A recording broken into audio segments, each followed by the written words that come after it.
Thank you. So my name's Ian Harvey. I've been the Toko brand manager for 24 years. I'm also been the head tech, head everything for Toko for 24 years. We have a very diverse group here today, and I received about 100 questions beforehand. Many of them were redundant, so many of the same questions again and again, and others were questions of material that I was planning on addressing. My plan is to not demo most things because there's a whole lot of material to cover, both things that I would like to say as well as questions that have been asked that I would like to answer. So I'm gonna need to cut some corners. So I'm not gonna demo everything, and I'm not gonna do my normal introduction of Toko and Brav and our philosophy and our brand identity and things like that, which I consider to be very important. Keep in mind that at tokovideos.com, we also have a YouTube channel, but tokovideos.com, there's a library of videos demonstrating a whole myriad of different application techniques and products. You can sort it by Nordic grip waxing, racing, recreation, Nordic glide wax, racing, etc. And so that if you wanted me to demo something, you could find it there, what I'm going to leave out. Okay, one other thing I want to mention before diving in is Toko is, as Yuri mentioned, a Team Berkey sponsor. We've been a strong supporter of skiing in the Midwest or in the United States, but in the Midwest for very many years, 24 years I've been working for Toko. I believe strongly in the mission of Team Berkey and of CXC. And I think that Team Berkey, especially in the direction that it's going now, is critical to the US development pipeline and for development of skiing in the high end and Midwest. So we're solidly behind Team Berkey, and I'm excited about what we got going on. I'm going to start today, based on all the questions I got, a good portion of them were on grip, and then skins, and then also glide waxing for cold man-made snow, and then there were a bunch of others. But I want to listen to you and give you information you're looking for. So I'm going to start with grip. One of the things I want to start out with is just a quick overview of the Toko grip waxes. You can see we have 5 grip waxes total, grip hard wax, 5 total. 4 color specific, X cold, and then blue, red, and yellow. That's very general. And our binder, green. That's very general. We don't claim to have a grip wax for every condition. That's not our goal. It's not our claim. But rather, if you look at the last year when you were skiing all winter, and you look back and someone said, which 3 or 4 waxes do you use 90% of the time? That's the Toko grip wax line. That's our philosophy. So we're not claiming or intending to have a wax for every single condition, but the waxes that we do have very broad ranges, are super competitive, perform very well in a wide variety of conditions. I know personally, I've seen personally World Cups won on these 2 waxes, and the wax that we sell the most on the World Cup is the base green. So they are competitive waxes, popular, successful, but very simple and easy to learn and work in a wide range of conditions. So first thing I want to talk about might be the most important in terms of me trying to help everybody learn more about waxing. Again, there's a diverse group here. Wax selection for both glide and kick is not at all just about snow temperature or air temperature. Obviously, we make snow thermometers, both a digital and a regular one, but it's not about that. Way too much emphasis, in my opinion, is being put on snow and air temperature when selecting waxes. And first, a lot of people don't understand the difference. So a very common scenario is overnight, the air gets down to, let's say, 5 degrees Fahrenheit, and during the day high, it's 35 degrees Fahrenheit. That's quite a common scenario. Someone were to say, okay, what's the wax? I'd say, when are you going skiing? If you're skiing at 9 a.m., the air will have warmed up slightly and might be at, let's say, 8 or 9 degrees Fahrenheit, but the snow will probably still be at 5 degrees Fahrenheit. It's a no-brainer, using blue, cold. If you're skiing at noon The snow, the air probably will have warmed up to a high of 35. Usually that's around 3 p.m. The air probably would have warmed up at that point to maybe 25, 27, 30. But the snow warms slower than the snow. The snow warms slower than the air. And for that reason, there's a lag. And so if the air has gone from 5 to 30 degrees Fahrenheit, the snow is probably still around 15 degrees Fahrenheit. And despite thermometers saying it's 30 degrees, use yellow perhaps even, you should still be using blue or a blue-red mix for kick and for glide, depending on how long you're going to ski for, maybe just red. But that's one concept. Why do we pay so much attention to snow and air temperature? The main thing we're trying to determine is how much free moisture is in the snow. Obviously, when it's cold, the moisture that's in the snow is frozen. And when it's warm, it melts and you can squeeze water out of the snowball. And there's an in-between. But that's what we're really trying to learn when we're looking at air and snow temperature. But those air and snow temperature and designating how much water is in the snow, free moisture is in the snow, that's not the only factor. Some other factors are at least as important. One would be, for example, is it new or old snow? For example, old snow being man-made on a man-made track compared to new fallen or falling snow. They're very different in terms of your wax selection. Skied in snow, like you're on a loop, a 3K loop going around and around and around, the tracks then the snow gets super glazed as compared to if you're doing one 40K loop. It doesn't get glazed because you're doing one 40K loop. There's a massive difference in wax selection and in the properties of the snow because of that water film that forms with all the people skiing around it. That's one reason why when we're doing race wax tips, we need to know how many laps it is. We need to know, we find out when the groomer grooms, how many laps it is, a whole bunch of different factors, but one of them is very critical, is how many laps it is. We could be doing a wax tip for a race in a location, and we've been doing one for years there, and one year it might be a 30K point to point or one loop, and because it's a bad snow year and it's man-made snow and it's on a shorter loop, you're looking at shorter loops and the snow is completely different. Even if the air and snow temperature are identical, the wax tip will be very different. Multiple loops, water film, warmer wax for grip and glide, as well as more structure, and probably even a different ski selection. Classic versus skate. Classic being in the track gets more traffic. Skate being out of the track, not everyone's skiing in the same groove. Clearly has a difference. So on average, you might want to use less structure and a colder wax on the same day if you're doing a classic ski versus a skate versus a classic ski. Man-made or not, wind blown or not, etc. So you need to understand the snow. And for me, the key question that you want to ask yourself is not how cold it is necessarily. That's of course important to find out. But the key, number one question for grip and glide is it going to glaze? A few different types of glazes out there. I'm not talking about the dry ice glaze you get when it's really cold and there's a hoarfrost and the hoarfrost gets skied over and it gets flat. I'm talking about a glaze where there's either a water film or an ice film in the track and it gets slick. That's a glaze. And when there's a glaze, it dramatically affects your glide wax, your grip wax, your ski selection, your structure. It affects everything.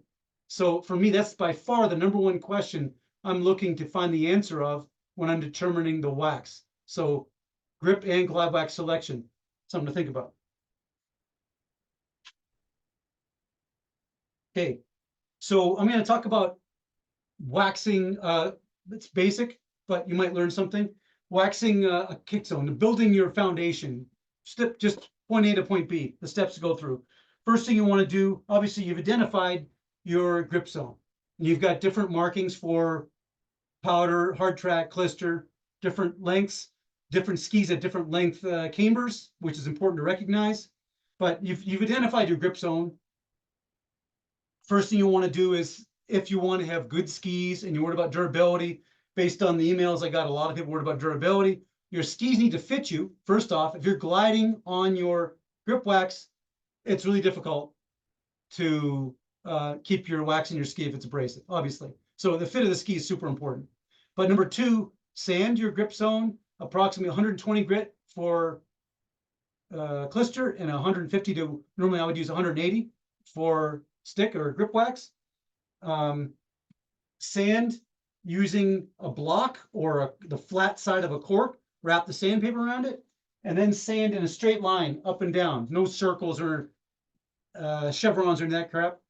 It's important to use a block because if you're using the sandpaper in the grip zone, just using the sandpaper, you round your base in the grip zone, creating less contact with your base on the snow because it's round. You're effectively making your base, the contact less, and you're making it narrower. That means you're going to get worse kick. You want to have as much contact as possible. So use the flat side of a cork or even a sanding block. The flat side of a cork works great. Then you want to apply, normally, not always, if it's not at all abrasive, you don't necessarily need to do that, but normally you want to apply then your binder. There's a video on tokovideos.com that shows this. To apply your binder, you want to, I always apply wax. Say this is my kick zone. I'm going to apply an inch or even an inch and a half, maybe even 2 inches less than my kick zone is where I'm going to stop applying. So I apply my binder. Then I take my iron, approximately 120 degrees Celsius, and heat it in real quick once. It turns mostly basically liquid. Take a cork and just smooth it through. And you can do it in both directions, ending tip to tail. And when you smooth it through, you're going to lengthen it a little bit by pushing through it. At that point, you want to let it cool. And then you start building your foundation. So let's say this is my grip zone. Okay, this is my grip zone. And I'm putting blue on. Once again, if this is my grip zone, I'm gonna wax approximately where my thumbs are. I'm gonna wax approximately to where my thumbs are. And the reason for that, well, I'll explain in a second. So that's where I'm gonna end my waxing. So I'm gonna wax from here to here, even though this is my grip zone. So I'm gonna apply that. I'll do that real quick.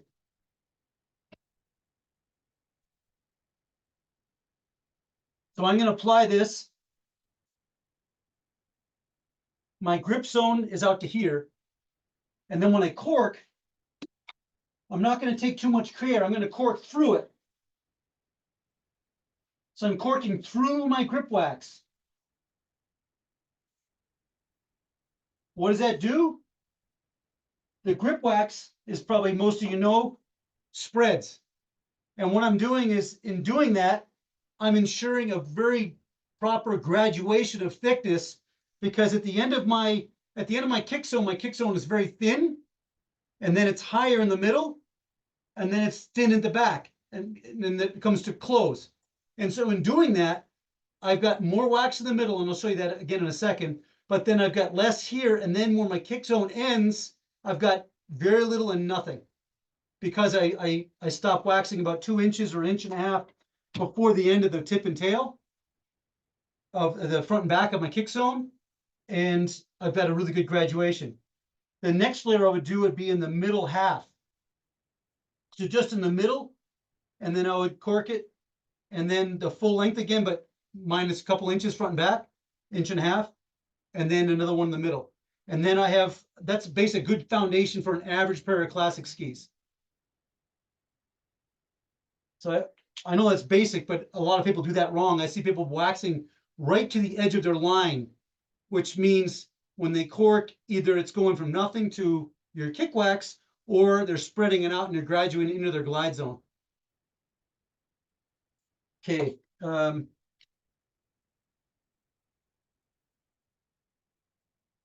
Different people ski differently, and they also have different skis. Some skis require much thicker application than others.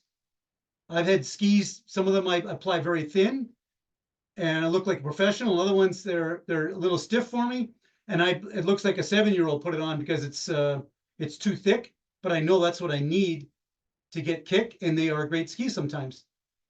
And that's the same for waxing for other people. You need to know your camber. You can't do what some expert tells you to do. You need to figure out how many layers you need and what conditions based on your ability, how you ski, your technique, is your weight over your pocket or not, and such, and how stiff your skis are for you. That's a critical point.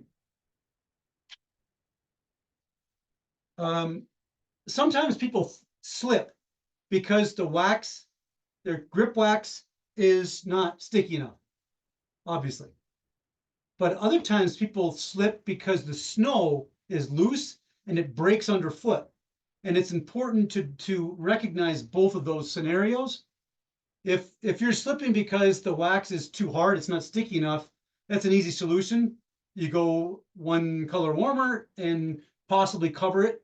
Let's say you're using blue and it's a little slick, you put some red on. You can either go with a red or you cover it with very thin layer of blue, and that red will come through and it works great. That's basic. But another thing that's not as basic that other people don't necessarily recognize is if you're slipping and it's looser snow, and you can identify that if you ski behind someone or you look at your skiing behind you in the tracks, you can see that the snow breaks in the track, and the snow is actually breaking on itself. And for that reason, you're slipping. So you're gripping the snow, but then the snow is not gripping the snow. In that case, you need to go with a longer contact area with the snow, which means you need to have a pair of skis that's got a longer grip zone. You can't just wax your skis longer because you'll be dragging on them and slow.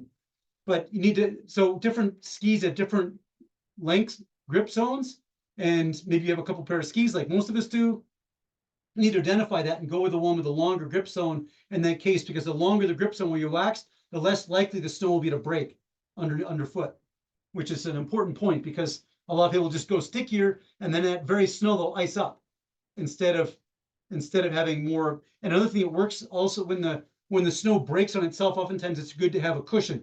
So let's say instead of using straight blue, you go with red and then cover it with blue, and that allows that looser snow to stick into it and pack and not break as easy. Okay, layering is a very common technique. Oftentimes when you're building a foundation, you might want to go with a base green, and then you go to maybe, if you want, a blue, and then to a red, something like that. So you're building in hardness. That's pretty common. You can do that. Of course, that works great. But what I wanted to talk about when it comes to layering is the opposite. So doing your base layer and then doing something like a red, covering it with a blue. The softer, covered it with a harder. And the scenarios you want to do that is, one, if you want more cushion.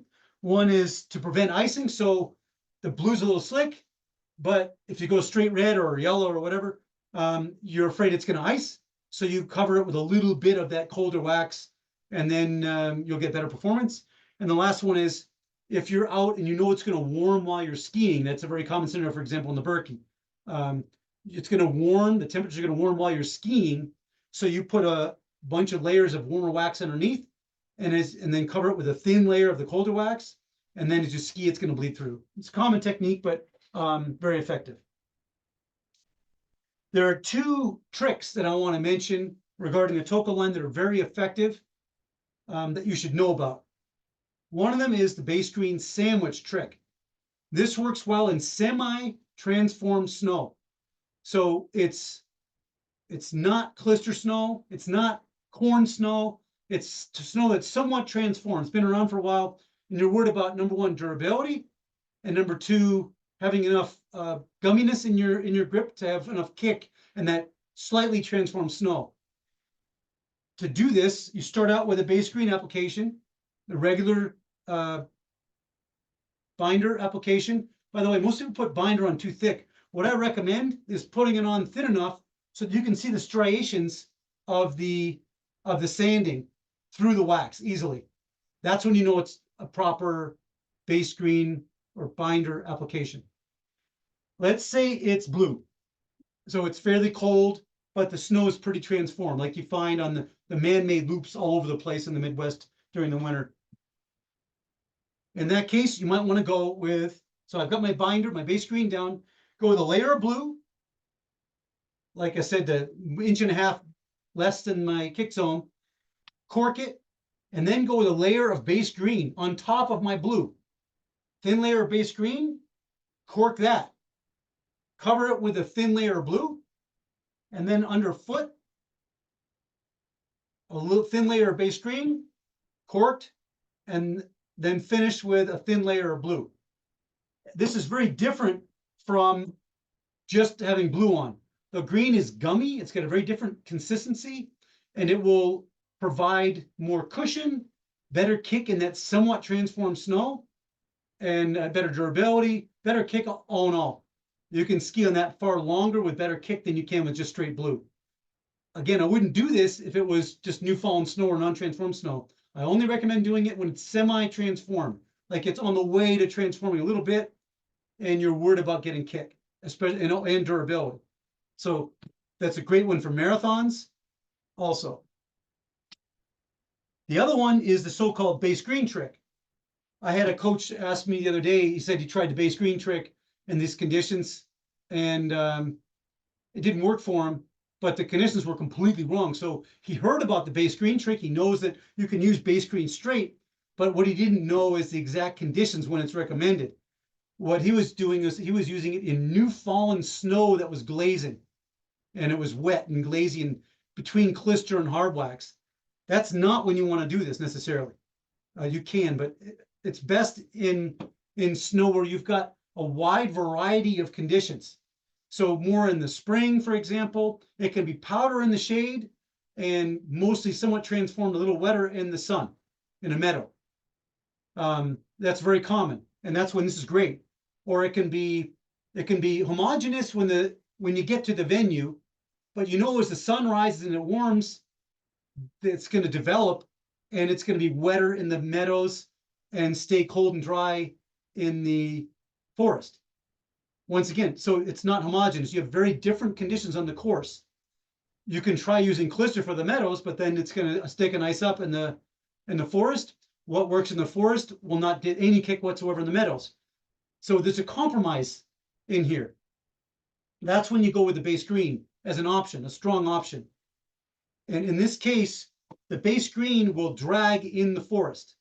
It's slow. When you put on a thick layer of base green, it's very slow. So what we do in that case, you're going to get kick. It kicks like a mule. So use a short Klister zone.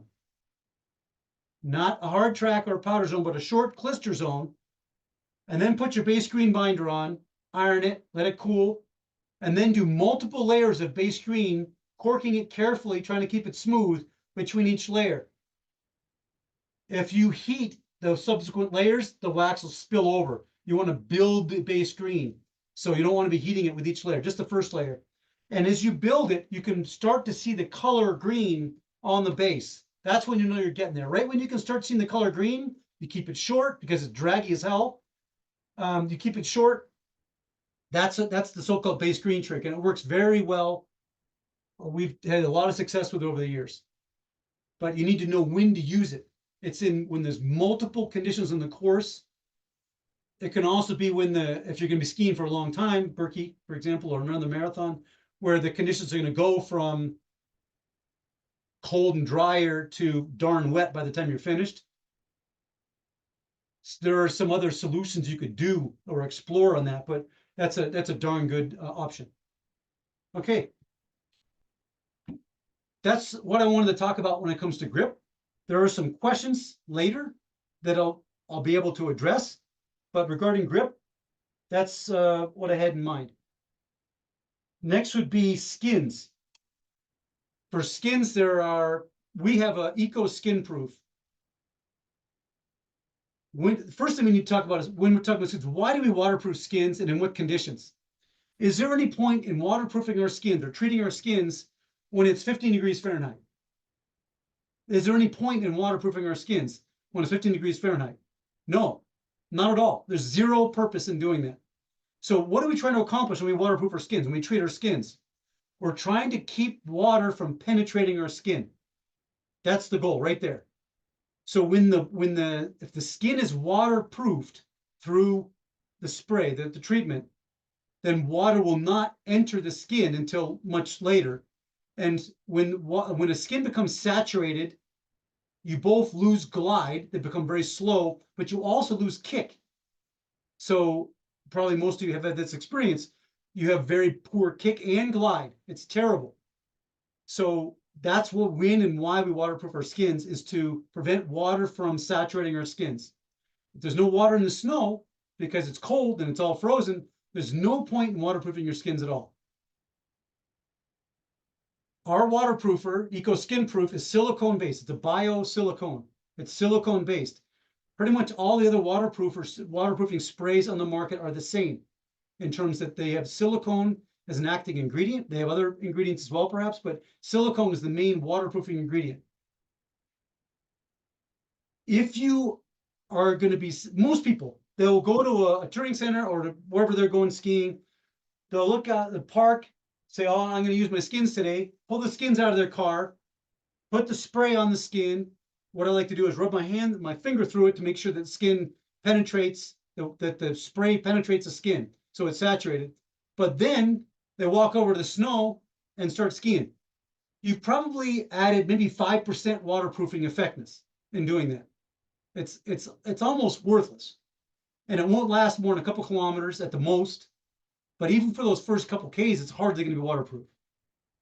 This can, we can measure this, but this is also easily demonstrated in waterproofing outdoor apparel. So if you have a jacket you want to waterproof, or a t-shirt even you want to waterproof and treat it, the treatment isn't that different from this stuff. And so you treat it, let it dry completely, walk outside and it's raining, and it's going to be like 5 or 10% waterproof, even though it's dry. It doesn't work for crap.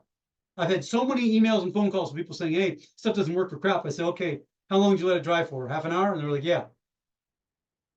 You can't put your skis in the dryer. You can, if you want, use a blow dryer or heat gun or something in your skis, but you almost certainly melt your skins. You'll hurt your filaments, and you'll also ruin the glue that the skins stick to the ski with. So what I recommend doing instead, there's no expiration date on skin proofing treatment. When I come back from a ski with skins, I'll dry my skins, wipe them clean, and then I'll spray my skin proof on them, run my hand through it to make sure it penetrated, and they can sit there for a month. They can sit there for a day. But if they sit there overnight, they'll be 100% more waterproof or treated than they were if it only sits for 5 minutes or even a half an hour. Way more. And we spray this on our skins to waterproof our skins, because when it's wet, we don't want that water to saturate our skin. So there's a massive performance difference in doing it properly, assuming it's wet enough to be an issue. Again, if it's 15 degrees, you don't need to do it in the first place. So if you do it in the parking lot, you're not doing any harm because it's not doing any good. But if it's really wet out there, it makes a tremendous difference to do it a day before or even a month before, it doesn't matter. But do it so that it totally dries. It takes about 24 hours for any kind of silicone effectiveness to cure without the aid of heat, like throwing it in the dryer or using a heat gun. But you don't want to do that on skins because you can hurt the filaments of the skin itself and the glue. I've been asked about speeding skins up, obviously clicking the bindings back 1, 2, or even 3 notches, depending on how slow they are, makes quite a difference. You'll get worse kick, but better glide. Another thing I've done is I've taken a razor blade. All skins aren't the same. So you can do this with the skins that I would say Rosignol, Solomon, Monchus make, for example, and Atomic, because they're synthetic and they stand more up and they're a little shorter. And I can take a razor blade and shave off the tip and tail a little bit, make it more graduated. I wouldn't do that with the Fisher twin tips, but that's something you can do. You can also hot wax skins, but it's a very risky endeavor. Works quite well, but the likelihood of you using an iron that's too hot and exposing the skin to too much heat, the downside is too great. I don't recommend doing it for track skiing people that using skins. But the technique is to take a hot wax like red, rub it on the skin, and then take an iron about 100 degrees Celsius, and then just run it through until the hot wax disappears into the skin. Then you're done. And that's quite effective in terms of waterproofing it and speeding the skin up while not sacrificing at all on kick, as long as it's one of those skins I mentioned that stands up. If you do that on the Fisher skins, it makes them real slick, real fast. You don't get any kick. So the natural skins that lie down like that are longer, you can't do that with. But in general, I don't recommend doing that because it's probably inevitable. You're going to expose the skins to too much heat and you ruin the glue and the filament in your skin. But it is effective. So if you hear about it, it does work, but you need to be very careful. To waterproof the skin, you spray the Skinproof directly on the skin and then run your hand through it.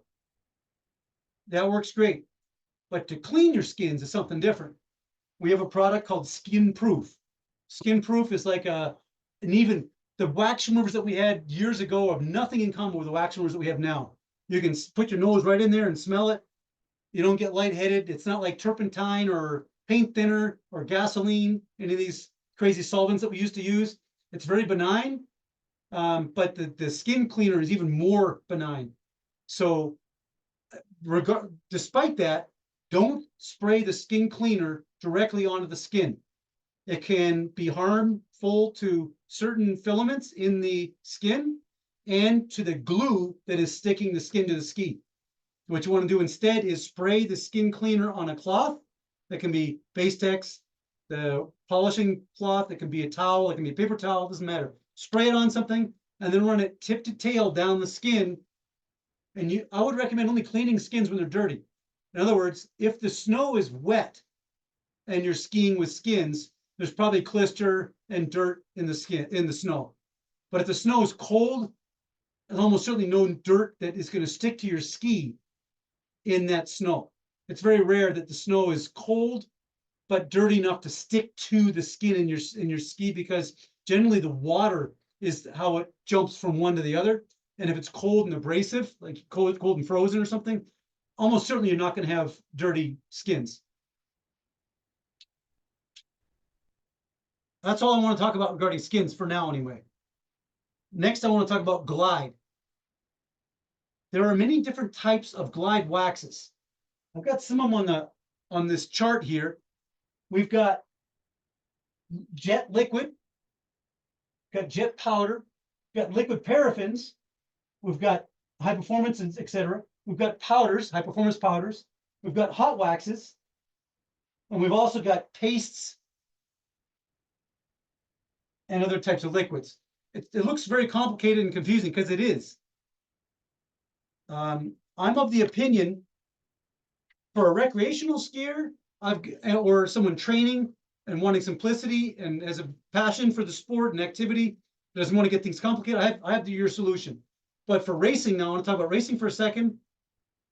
It's unreasonable and crazy to think that you can test liquids, and these liquids, they're both very competitive, powders and powders, hot waxes, as well as applying a solid with a fleece onto a ski.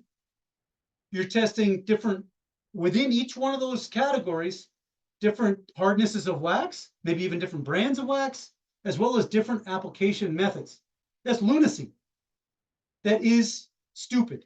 You're not going to be good at what you're doing. It's far better to limit your scope and to be really good at what you're doing, because then you can, a lot of this game is predicting the conditions and knowing what waxes to match up with those conditions. And if you're testing everything under the sun, all the different forms of wax, colors of wax, hardness of wax, brands, and application methods, you're not going to know what the heck you're doing. You've got way too many factors, way too much information, and you're not going to be able to predict what wax is going to run when, as the conditions change. World Cup techs go out at 5 in the morning and they're testing like crazy. Oftentimes the races that start at 10 a.m. The conditions change tremendously. They're doing it not to find out exactly what the fastest wax is at 5 a.m. They're getting a feel for what the properties are of the snow and how it's acting. And they can extrapolate. They can predict based on what's running at 5 a.m. maybe how things are going to trend. But basically nobody will test at 5 a.m. and say, that's the wax, let's throw it on all the skis. For 10 a.m. it's going to be great. That's not how it works. That's what they're doing. So my recommendation is to keep things tighter. I don't test certain things, and in the World Cup, I know certain things are not tested. I want to talk for a second about just one thing that's a trend in the World Cup. We had fluorine, and when we had fluorinated, everything was about the top coat. And I know several World Cup teams were doing what I'm going to mention already. But then post fluorine, everything went crazy, and people were testing everything much more because they had to, and things were changing every week, and they didn't know the products, and they were depending much more on basic hot waxes. So they're getting very creative with application method and hot wax, using the merino wool, hot waxing, then covering it with liquid paraffin, which is also paraffin and different, but it was a kind of old, outside of the liquid paraffin, old school technology using new school application methods, trying to get that last bit of speed out of it. Things have changed again. And now on the World Cup, we have top coats. Top coats are being used again in the World Cup. And they decide pretty much everything: the flex of the ski, the structure, and the top coats. The base layers are not nearly as important anymore all of a sudden, again, the way it was 5 years ago, 4 years ago. And so I can tell you a number of teams, they buy a wax from us. Next year, it's going to be called 1916. I don't have it available in the United States currently, but because it's not a formal part of our line, but next year it will be a formal part of our line. We said, what the heck? But we have one wax that's more or less a red-blue mix. It's been called white for many years in the race service internationally, but it'll be called 1916 because that's the year Toko was formed in the future. And that wax, many of the largest World Cup teams use every single World Cup. They don't even test. They don't test the paraffins, as they call them. They don't test paraffins. They use that if it's ballpark. I mean, like I said, it works very well on literally everything. And they use the 1916 or the white, and then they put more emphasis on testing structure and flex and testing top coats. Not only testing the top coats, but they're also testing what over what and what application methods. So I just want you to know that's what's being done in the World Cup. There's very little emphasis on testing the paraffins.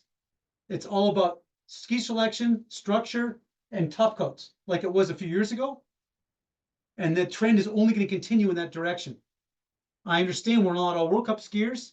I understand a lot of people ski on paraffins, and for that reason, the paraffin selection is very important. But I wanted you to know that's what's being done in the World Cup.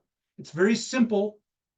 What I mentioned before, all the different forms, they're paraffin. They use the 1916 or the white, and then they put a lot of emphasis on the structure, on the flex, and then on top coats. And they're keeping things simple and specific.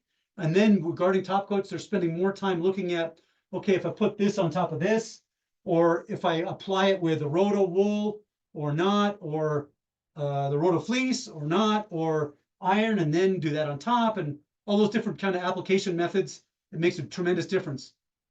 Yesterday I tested 4 different combinations, or the wax was identical, but the application method was different in each one of them. Tomorrow I've got 8 that I'm testing. And there are different waxes, but some of them are the same wax with different application methods. And it's also different waxes with different stuff, one on top of the other. I'm wanting to know, does it matter, for example, that much if I'm putting the new jet liquid on top of a high performance hot wax, or does it need to go on the jet powder? How much of a difference, and how much of it does it make? And after how many kilometers does it make a difference? There's dirt resistance and durability, raw speed. There's tons to evaluate. And that's what your World Cup techs are spending most of their time on. Okay, so back to your questions. One main question I've been asked, out of the 100 questions or so I received, one came up about 40 times, and that was for your passionate recreational or racer that skis regularly and wants to have good skis but doesn't want to invest tons of time and money in skiing, and they also want very durable, well-performing but durable wax on man-made, fairly cold man-made snow. That's the question. Boom, what do I do?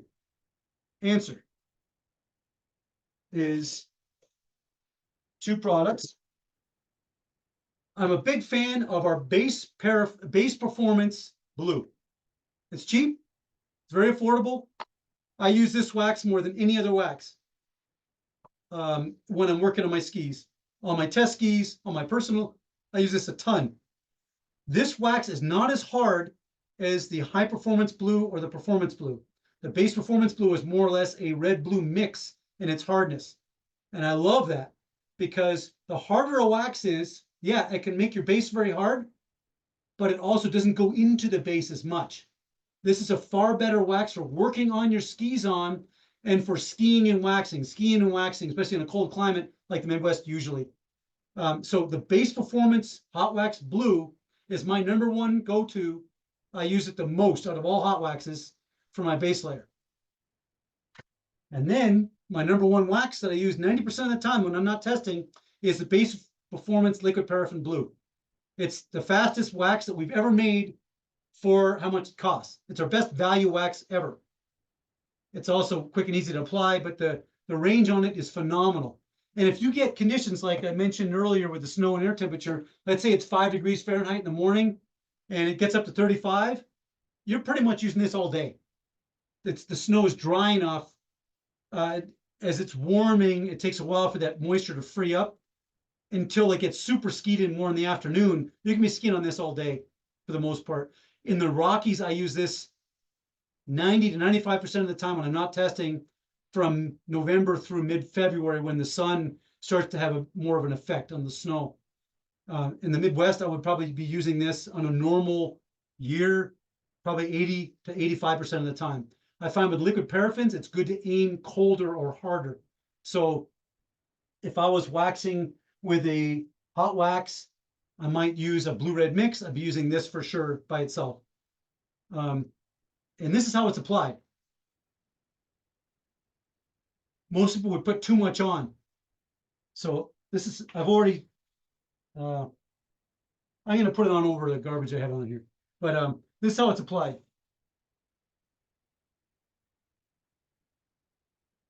So you can see, I hope, there's no dripping. I put enough on so the entire base is wet, but not so much on that it's going to drip. If you put more than that on, it's a waste of money. In my opinion, it's a little slower. So there's no point in doing an extra good job. Just put it on enough that it turns wet, it dries faster, but that's how I apply it. Now, another main question that I've received a number of times is how long to let the liquid paraffin dry. There's a key point here that I should communicate before talking about this too specifically, and that is liquid paraffins are all the same. They use different technology. When we made this one, we committed to, we had a hashtag for a long time, real fast, real clean. Going away from fluorine, we decided we didn't want to have, we didn't want to have toxic materials in our waxes. So when you spray this and you smell it, it smells like hand sanitizer because it's got isopropyl alcohol in it. That's the smell. It's isopropyl alcohol, hand sanitizer. That's the smell. Outside of that, it's super clean, and that's not toxic by any means. Everything's toxic in volume, of course. But that's what this is. There are other products in the market that have ceramic hardeners, acetone, stuff that you know is harmful for you, you don't want to use. They dry faster, which is advantageous for people that want to wax right before an event. I use this so often, I don't worry about it. I know it's going to be good. What I like to do is I'll go for a ski. If I'm not going to be testing, which I usually test, but when I'm not skiing, testing, I'll come back from a ski, wipe my skis dry, brush them out with a copper brush, brush them out, and then I'll take a cloth or a World Cup polishing cloth or even base text, whatever, wipe the after you brush, you get all that powder, whatever, gunk, dust on the base, wipe that off, and then I spray just I showed you, and then I put the skis up. It'll be good for a week, super fast. A lot better than doing it an hour before you ski. So how long do you let it dry? That's what I like to do with all the different colors, blue, red, and yellow. But I want you to understand the nuances. So the colder the snow, the colder and harder you want the wax to be. Just like with hot wax. The blue is harder than the yellow, obviously. And this is harder than this, but also you can affect the hardness through application. The longer it dries, the harder it is. The shorter it dries, the more hydrophobic it is and softer it is, and more hydrophobic, which is key. So with blue, when we're using blue, it's generally cold and we generally want it to be hard. So always when I use blue, I let it dry for at least 2 hours, and usually I let it dry overnight. It's no big deal.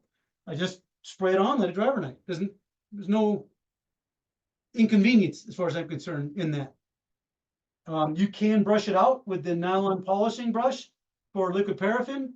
I found in many conditions when it's man-made, when it's faster, brushing it doesn't have any effect whatsoever. But a new fallen, drier powder snow, it'll make it faster out of the gate. When it comes to red, I like to just let it sit overnight, but we've done a lot of testing, and letting it dry for about 2 hours is also very good. So you can spray it on, go eat breakfast, come back, put your ski stuff on, drive, whatever, and then you're good. That works fine, but overnight works fine too. With the yellow, and this is the same for the performance, base performance, and high performance. With the yellow, it's a little different. There are other considerations. For example, sometimes in the spring, it's wet and dirty. In that case, I'm more concerned with the dirt. And I'll definitely spray it on the day before and let it dry overnight. And because it dried overnight, it's harder. It's still hydrophobic, but it's harder.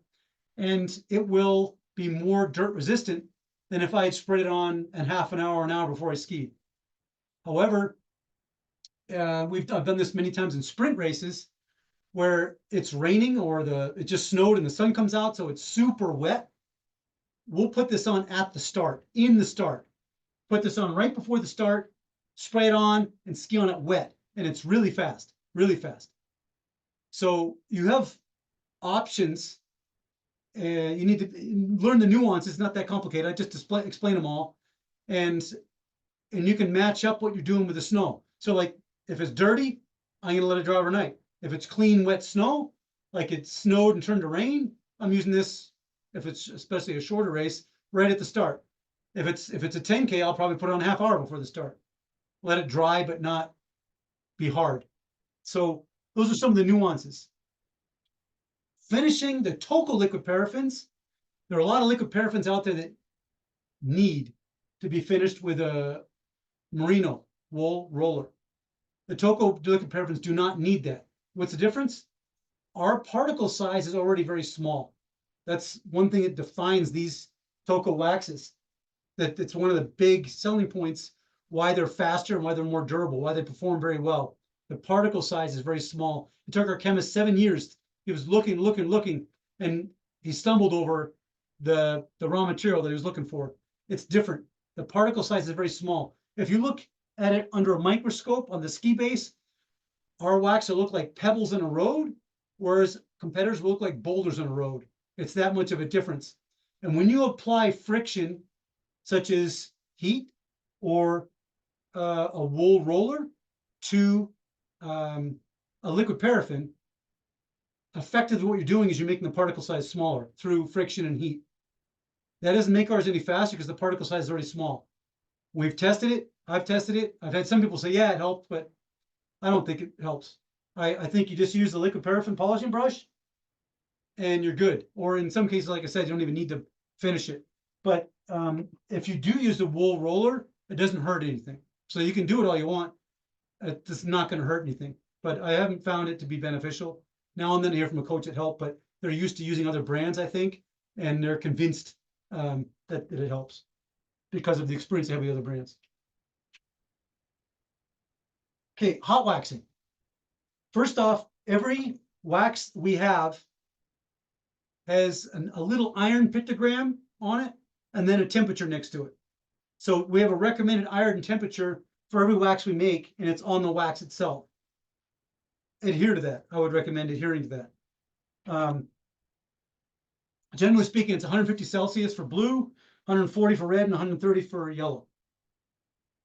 Why hot wax if these darn liquid paraffins are so good? The reason is because we have bases that are sintered. We have sintered bases. What that means is our bases are more or less porous, and need to be maintained. They need to be, their health needs to be kept. It's kind of like moisturizer on skin.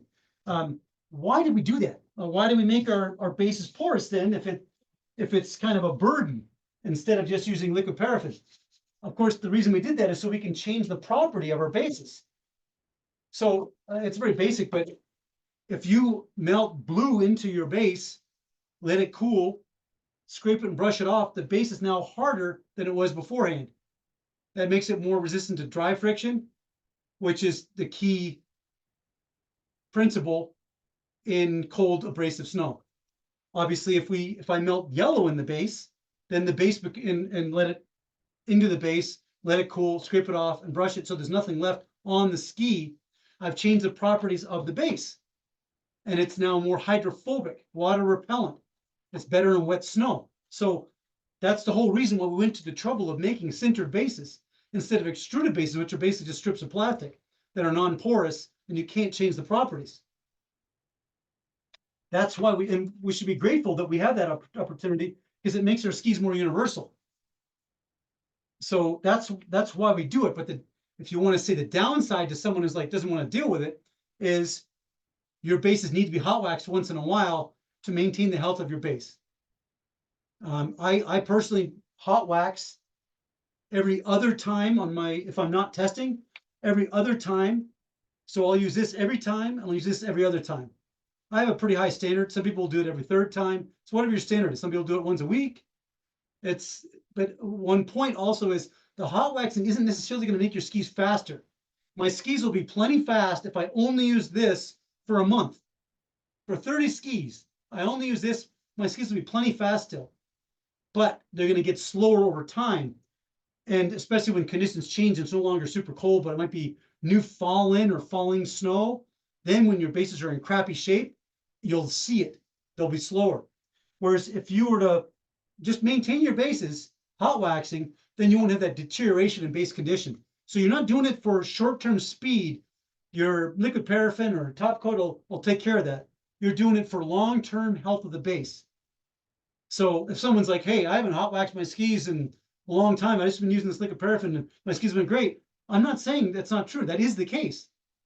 I've had tremendous skis with no wax underneath. Like I said, every other day, every other ski, tremendous skis and super cold or abrasive or where the wax was superb.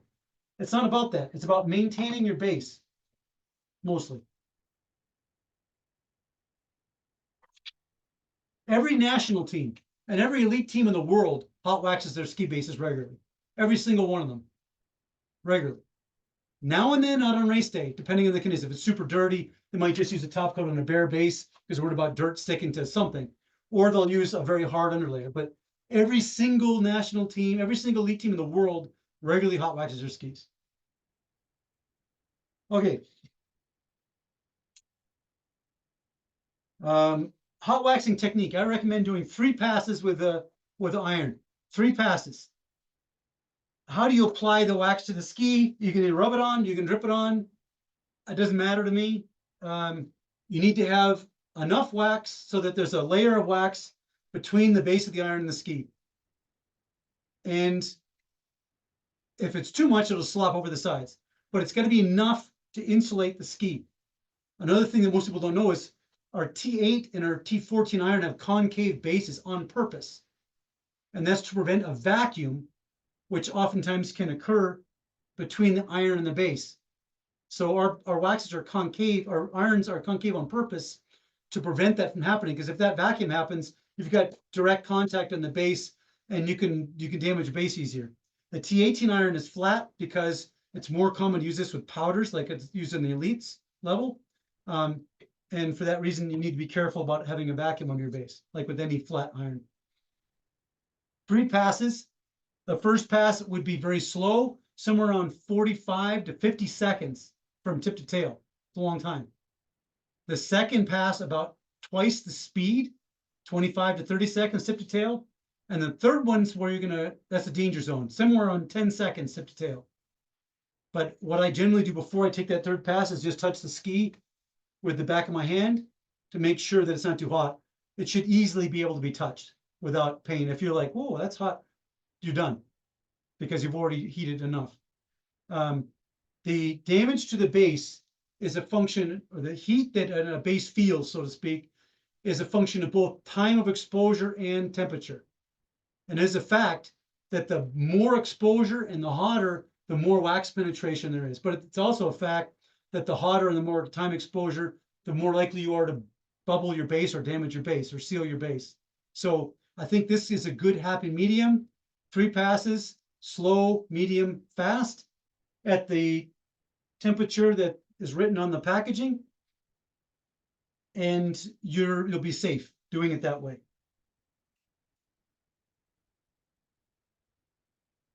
I want to talk about our cold waxing system.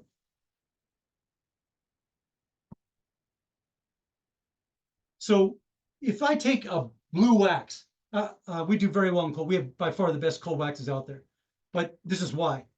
We do have a very good, this is base performance blue, but high performance blue powder, and our high end. We have waxes that are very good in blue conditions and in most conditions. But let's say you take a high performance hot wax blue. It's got a sweet spot in terms of crystal type, humidity, snow type, temperature. It's got a sweet spot, and we know that. So what do we do when it's not in the sweet spot? Our cold waxing system will give you superb skis in every condition, and that's the point. So if the snow is cold and slow, I'm saying cold and slow, you're going to say, well, what temperature are we talking about? It doesn't matter. Let's say below 15, for sure below 10, but below 15. So as far as I'm concerned, it doesn't matter. 15 or minus 10, doesn't matter. Cold and slow. Slow is the operative word. If it's cold and slow, then use X-cold powder. How slow? Damn slow. If you're using X-cold powder straight, that means you're on the climbs, you're squeaky slow, you're not going anywhere fast. This will make a tremendous difference in the breakaway speed on the climbs. On the downhills too, but on the climbs, you will be faster on the climbs using it. It improves the breakaway speed where the skis start to accelerate using X-cold powder straight.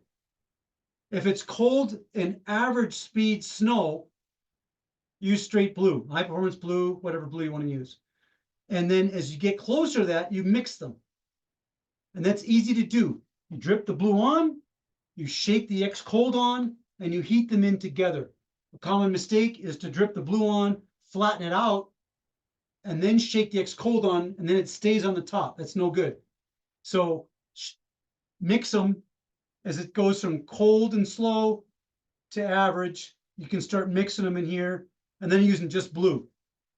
And at that point, average cold snow, that's the sweet spot of our high performance blue or other blues. But then as it gets faster, we're getting out of the sweet spot. There's something else you can do. You add the high performance yellow. You add a little bit of yellow, like 4 parts blue, 1 part yellow, or 3 parts blue, 1 part yellow. The faster it gets. By fast, I'm talking about refrozen corn snow where it's fast. You're now V2ing on the hills. You're not worried about breakaway speed because it's fast. And what this does when you add the yellow in there is it makes the high-end speed, your terminal velocity, your high-end speed, substantially faster than if you're just using blue, and far faster than if you made the mistake of saying, well, it's really cold out there, so I need to use my X-cold powder. No, use the X-cold powder when it's cold and slow, and you use a blue-yellow mix, 3 or 4 parts blue to 1 part yellow, the faster it gets when it's fast and cold. And when it's in the middle, you just use blue.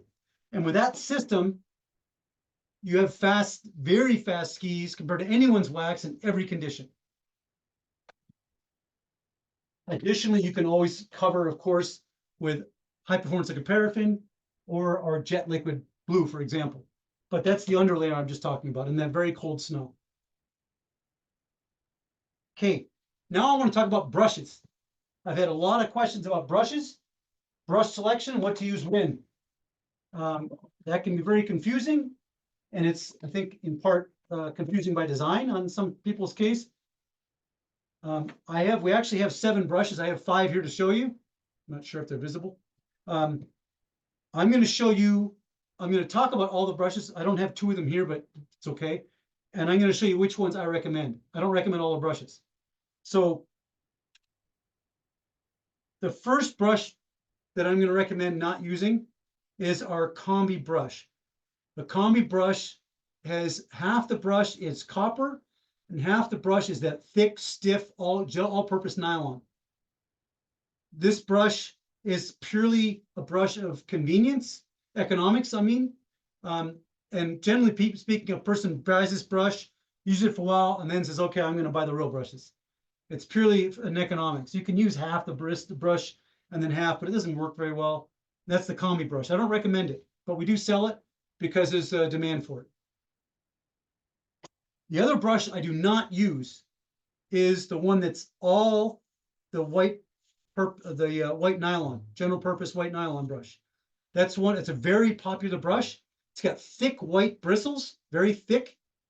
I do not use that brush at all. There are some great waxes that use it a ton. I think you can brush with this brush for an hour and a half and you will not overbrush your skis. That's the upside. You're not going to do any harm, but you're not going to do anything either. The bristles are very fat, very thick. And what happens, basically, you have structure on your base. Let's say this is your structure in your base. These bristles are so thick, they're not going to get into the structure at all, which is why, as I said, you can brush with this all-purpose nylon, white nylon brush for half an hour. And yeah, it'll take the initial wax off, but I've got another brush that's better than that. And after that, it won't do anything. It's a waste of time and money as far as I'm concerned. The brush that I highly recommend is the copper brush. The copper brush is very fine. It's quite long, but it does everything you want a metal brush to do and not the things you don't want them to do. What I mean by that, first off, I use this brush after I ski and before I wax. So I'll brush with this before I wax, after I ski, and I'll take off that little bit of dirt, the crap that's on the base, whatever. And you can brush it out aggressively and well, wipe it clean, wipe that dust off, and then you're ready to wax. It opens up and cleans the base, basically. Very good for that. Utility brush. Then I'm going to hot wax. I'll hot wax, let it cool, scrape, and then this is the first brush I use. Regardless of whatever color wax I'm using, this is the first. This copper brush is the first brush I use, my utility brush. So it's the one I use before I wax and the first one I use after I've scraped my hot wax. Copper brush. At that point, I've got a choice. If I'm waxing in blue conditions with blue wax, I'll use the horsehair. And if I'm waxing in red and yellow conditions, I use the nylon polishing. Why? And why not this nylon one that I was talking about? The bristles on this brush, the all-purpose white nylon, are about 4 times the diameter of the bristles on these brushes. 4 times. They're fat. They don't get into the structure. So you could brush with this all-purpose white nylon brush for half an hour and then take one pass with either one of these and remove more than you did the last 20 minutes in one pass. That's the point. And the copper brush does a better job of removing the wax from the surface of the macro structure than this one does. So there's no point in using it, in my opinion. Why I use this one with blue, the horsehair? The bristles are very fine and they're quite stiff. So it'll do a great job of completely exposing the structure and removing the wax from the surface of the ski in blue conditions because it's very fine and very stiff. Perfect complement. In very cold snow, it's very important to make sure all the wax is removed from the surface of the base. For red and yellow, this one has similarly very fine bristles, but they're far softer, far less stiff. This one will leave a very fine sheen, much like the very fine layer of wax that we want to leave when we apply a liquid paraffin or apply a block with the wool merino. It's the same concept. Having that super fine sheen of wax is very good, especially in red and yellow type conditions. So that's the nylon polishing brush. We have another brush that's also, it's a liquid paraffin polishing brush. These two brushes are identical in every way except this one's yellow. Other than that, they're identical. We made it yellow simply because we recommend dedicating this brush to just polishing out the liquid paraffins. Otherwise, you'll get particles of yellow or whatever, particles of paraffin wax smeared over your liquid paraffin. It's not as fast. So that's why this is yellow. So one more brush I haven't mentioned, and that is, I don't have it with me yet because we just got it in stock and it's on the way to me. It's the extra fine steel brush. The extra fine steel brush is a rectangular brush. We do have a steel oval brush. By the way, we have oval brushes in most of these. Those are actually intended originally for alpine because the oval strap enables you to hold it without your fingers being exposed on the sides to the metal edges. That's the real reason why oval brushes exist, with the strap in the back. They do have a larger surface area, so you can remove wax quicker with them, but they're much wider than a Nordic ski, and they take up a lot of room in a wax box. So it's kind of, in my mind, kind of not worth it if you're traveling and you have wax box and the ski is this wide and your brush is this wide. But that's what the oval brushes are actually for. We do have oval brushes, they're great. One of them is a steel over brush. That steel over brush has nothing in common with the extra fine steel brush that I don't have to show you here, but that I'm going to talk about in a second. They are very different brushes. The steel oval brush is a utility brush that needs to be detuned and then use it very much like the copper brush. But the extra fine steel brush that I'm talking about now has very sharp steel bristles that are long. It's got nylon around the edges so you don't scuff up and scratch up your base as you're interacting brushing. It's used for two main things. The extra fine steel brush is used for two main things. First is to expose the structure when it's very cold or dirty, wet. In both of those scenarios, you want to make sure that the wax is off the surface of your ski and your structure is extra clean. So you take your extra fine steel brush. You don't brush like you do with a normal brush. You just do very passive, 3 or 4 very passive passes, not brushing, but just running it down the ski. And it will expose, the bristles are very sharp. It will expose the structure better and have the desired effect. You don't brush with it like you do with a regular brush. The other purpose that we use for that, and you can also use the copper brush, but that extra fine steel is perfect for it, is cleaning. So you have dirty bases. It was wet and dirty, which is the most common scenario, that have a lot of dirt in your base, spring or man-made, wet, etc. You wipe your skis clean, spray a wax remover on your base, and then take that fine steel, extra fine steel brush. You can use the copper, but the extra fine steel is sharper and will do a better job. And again, just passively run it down the ski through the wax remover, through the wet wax remover. Do 3 or 4 passes with that, and then take some roll cup polishing cloth, or if you want base tex, and scrub it real hard, and then you'll have really clean ski bases. That's a very common technique on the roll cup. You don't mess your brushes up in any way doing that whatsoever. It's great to do. So that's when you would also use the fine steel brush, extra fine steel brush. And that's my recommendation regarding brush selection. If I were to have one brush, what would it be? It would be for sure the copper brush.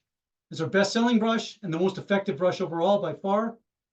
When I am not testing, I have one that's my everyday training brush. So I have one that's like a race brush, but I have this one that's a little ratty, it's a little worn, a little dirty, and I'll use this one on a daily basis. I usually don't use anything after it, just for a training brush kind of a thing. And then I have my other one, special one. At some point, I'll rotate it where my racing one turns into my everyday one, and I'll get a new one. The other brushes don't need to be replaced. I find that the horsehair and the nylon polishing and the liquid paraffin polishing, they'll last you many years if you use them the way I described, in the conditions I described. But the copper brush needs to be replaced once in a while. It'll get dirty enough. I'm always asked about cleaning brushes. You can use a vacuum cleaner nozzle. Different things you can do, but the reality is it's very effective to just in the fall and early season, you're using more blue, there's less oil in the brush and it seems like it's cleaner. In the spring, you're using more oily waxes like yellow. The brush is oily and it feels dirty, but that same brush in the fall, when you're using blue again, it'll feel cleaner again, and you can clean it out real easy with a vacuum cleaner, just doing this kind of a thing. Okay, moving on. How long to brush? I recommend brushing until no visible wax is on the base anymore. So with my copper brush, my utility brush, I'm brushing. If I can't, I'll take a look with good light. I'll be put on a pair of readers, and I'll look. And if I don't see the glide wax on the base, then I'm done. And then I'll go to the other brushes afterwards. And I won't see them, but they'll be. You don't need to use the horsehair or the nylon polishing nearly as long as the copper brush. That's your main work brush. Okay, and now I'm going to get to the structure tool. This is our kit for our structure tool. It's got tool in it with 3 different bits. The bits are blue, red, and yellow, predictably. The blue, red, and yellow make a pattern. You can see the blue, the red, and the yellow pattern that they make on the ski. They're all left and right screw patterns, 1/2 mil, 1 mil, 1.5 mil.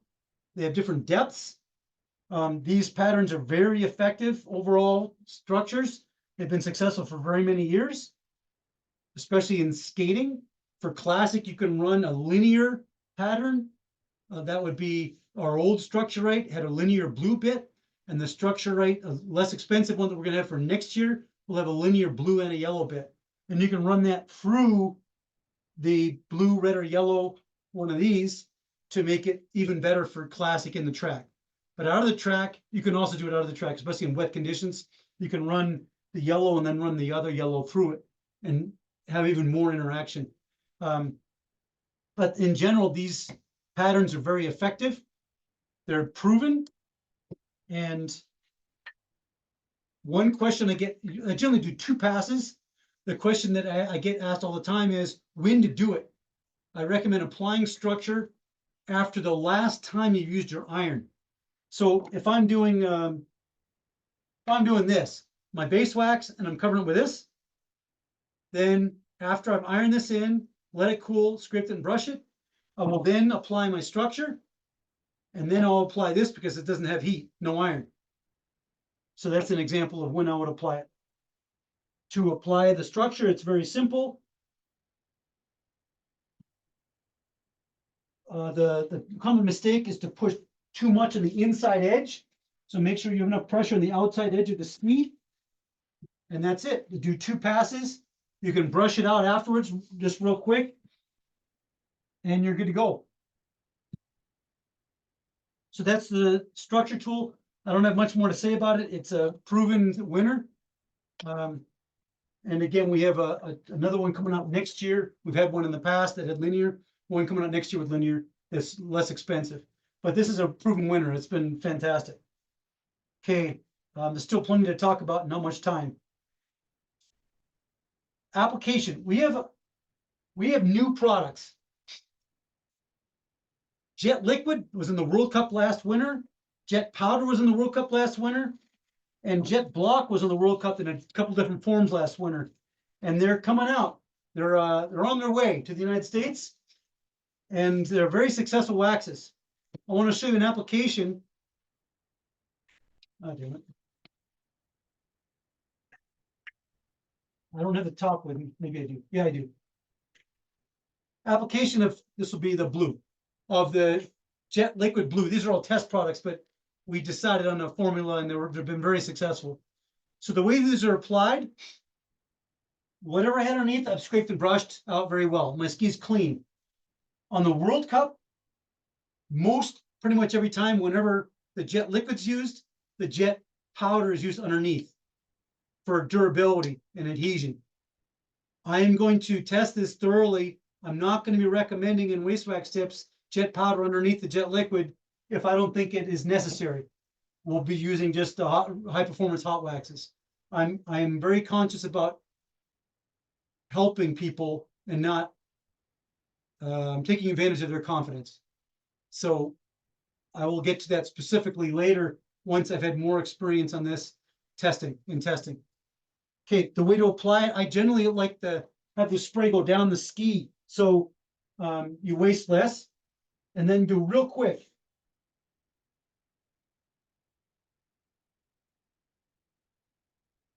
That's a jet liquid. Once again, there should be no dripping, no drip, but enough to get the base wet. This is different from the liquid paraffins. This will dry in somewhere around half an hour completely, but it depends on the environment. It can dry in 5 minutes or 15 minutes. And as soon as it's dry, you can ski on it. World Cup level performance, no worries. So that's the jet liquid application, real quick and easy, and quick in terms of its application, how long it took to apply, but also quick in terms of how long it takes to dry. And this is a race product, which makes it very effective for pre-race application and testing. You can apply this outside at a venue or indoors. It's super universal in that respect and user-friendly. Jet Block is also a new product. The way we're going to be applying this, I'm testing it. I tested 4 different application methods yesterday. It's most commonly also used under the jet liquid, but I'm trying to see if I can get it super fast by itself. Jet liquid is our all-star though, and the powder and the block are traditionally used. Usually it's the powder underneath. But the way I'm testing using the block is rubbing it on the ski lightly, and then taking a drill, holding it against the merino wool at an angle so there's more surface contact. Not real fast rotation, so there's better adhesion. And then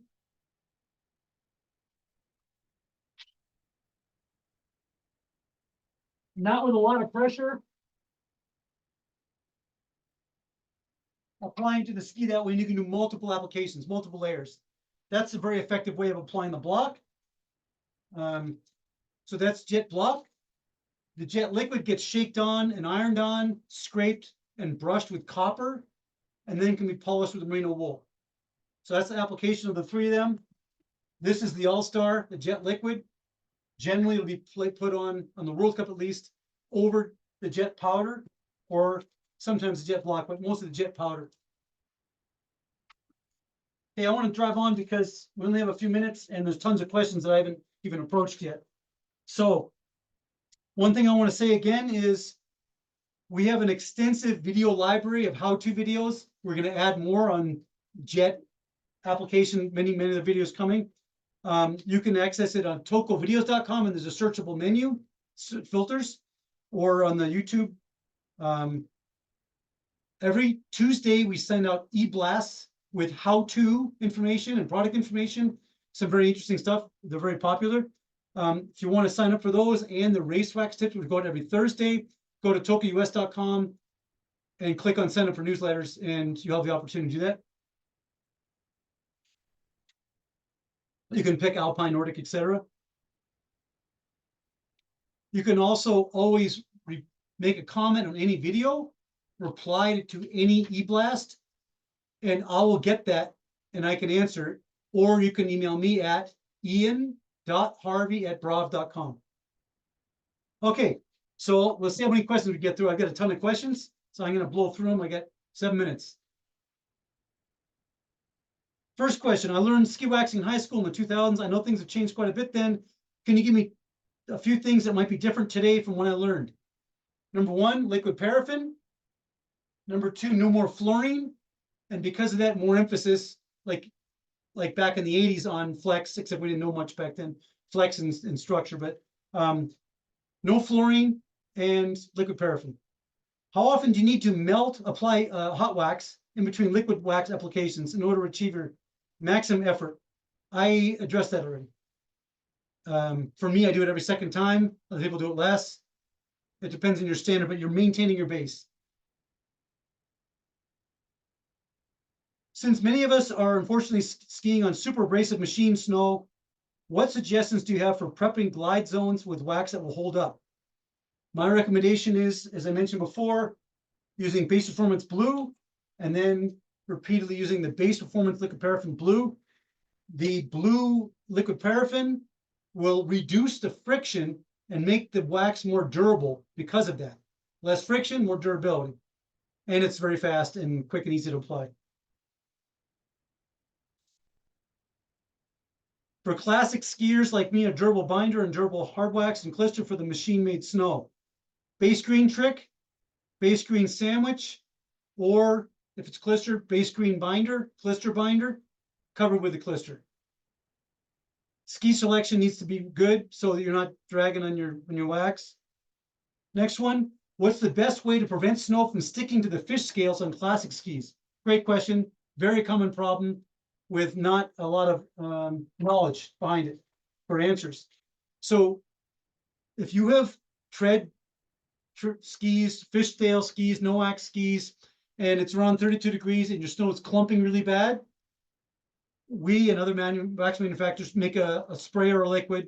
Ours is grip and glide wax that repels that snow. Very often it doesn't work. In pretty much every single case, the reason it doesn't work is because you have dirt in your tread pattern, in the cracks in your tread pattern. And when snow's around 32 degrees and new fallen or new falling, it sticks to that dirt. Even if you put spray on, that dirt is killer.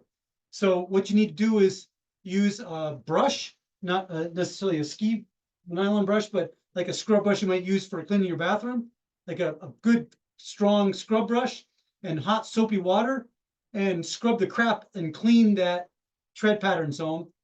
And then once it's really clean, you get the stuff out of the cracks, then treat it with grip and glide wax and it'll work. One huge mistake is people oftentimes grip wax their no wax zone. It might work for that particular day, but then you'll never get it clean again. The dirt will stick to that grip wax and then the snow will stick to the dirt and you got a real mess. So don't ever grip wax your kick zone, your no wax zone, and clean the hell out of it if it's dirty, because even if you put a good product like grip and glide wax on there, it won't work around 32 degrees and freezing, snowing, or new fallen snow for that reason. Is it okay to mix waxes from different manufacturers? Yes, except for be careful when it comes to top coats, because when you get into top coats, the durability and the synergy matters. But when you're in the other waxes, it doesn't matter so much. So yes, except for top coats, be careful. What's the best practice for in between hot waxing using liquid wax? Brush the base, so after you've skied and before you wax. Brush your base with copper, wipe the dust off, apply liquid paraffin, depending when, the day before or whenever. If the base is dirty, you can use wax remover, but only if they're dirty. Otherwise, just brush them. When the snow is cold, for example, there's no dirt, no worries. Okay. How to wax for training and recreational skiing. I covered this. For most part, I would recommend Base Performance Blue Hot Wax, generally speaking, and the Base Performance Liquid Paraffin Blue on top. You'll have good skis most of the time, really good skis most of the time with minimum effort. Your skis will be in good shape and your pocketbook will also like it. I mentioned this already. Wax application. How do I know if the glide wax was not incorporated into the structure? I.e., can it be too lightly heated? Yes, absolutely. There's no point in hot waxing if you're not waxing at the appropriate temperature and exposing the ski to the appropriate time of exposure of heat. If you're not only is the wax needs to be molten, but the base needs to be heated such that it expands and accepts wax. If that's not happening, there's no point in hot waxing. Just use liquid paraffins and paste and whatnot. What's the best way to prep a new pair of classic skin skis? The skins don't need to be prepped. So just follow the protocol, new ski protocol, or freshly grown stone ground ski protocol on the glide surfaces. So for me, inspect the structure, make sure the structure is the structure you want. Oftentimes when skis come from the manufacturer, they have too much structure for Midwest and for sure Rocky Mountain conditions. And then do a few layers of soft wax followed by a few layers of hard wax and then wax and ski, wax and ski, wax and ski. Once you have a good hard wax base on classic skis, can you just use liquid wax the rest of the season? No, we covered this. No, absolutely not. How often should you clean the skins on skin skis? Only when dirty, i.e. when the snow's wet and dirty. What's your recommendation regarding how often to hot wax skis and which waxes to use to maintain? I've covered this. Base Performance Blue, I do it every other time, but depends on your standard.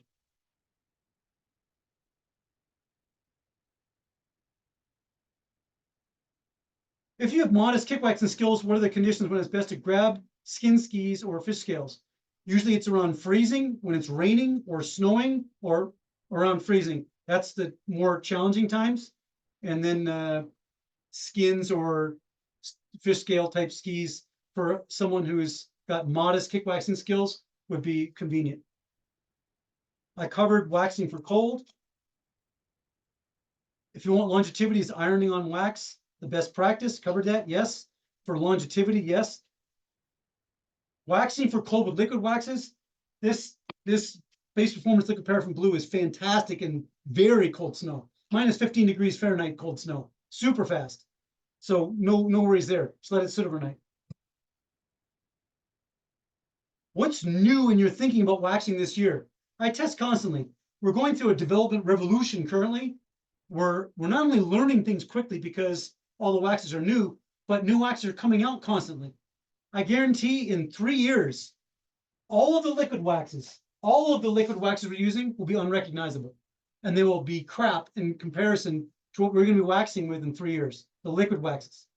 So things are changing very quickly. That's what I'm thinking about. I'm constantly trying to learn and anticipate. I think that our time is up, and I thank you very much for attending this seminar. I'm grateful to be a sponsor of CXC and Team Berkey and Midwest Skiing in general. Thank you very much for attending. Hope this was useful for you. Thank you so much, Ian. And yeah, it was a great hour and a half. I've learned a lot. So thank you. And I hope everyone else who sticked around and who will be watching later will enjoy presentation and all the information you provided.